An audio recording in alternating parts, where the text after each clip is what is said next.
Oh, ba't kaya tumatawag tong si Mare? Hello, Mars, napatawag ka? Oh, bakit? Nagselos ka? Oh, ikaw ang mali dyan. Oo. Ako nga sa amin ni Put, never naman ako nagselos eh. Pag ito umaalis, tapos may mga kasamang mga babae, hinahayaan ko, may tiwala ko sa kanya. Binibigyan ko siya ng trust, ng freedom. Never ako yung magte-text pa na parang anong oras na, umuwi ka na, sino mga kasama mo dyan? O baka mamaya meron ka nilalandi dyan. Never na never. Ginagawa mo! Dapat ganun tayo sa kanila kasi ang mga lalaki, yun ang gusto sa mga babae para magtagal kayo. O okay ka na.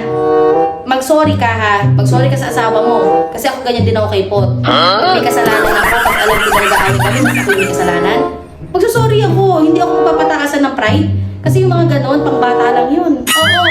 Kailangan talaga give and take kayo. Pag ikaw may kasalanan, mag-sorry ka. Okay ka na. Magsasorry ka ha. Lagi ka magsasorry, ganun din ako kay Pot. Lagi mong gagawin yun ha. Huwag kang makakalimot. O, sige. Okay, bye-bye na, bye-bye. Okay, sige, ingat ka.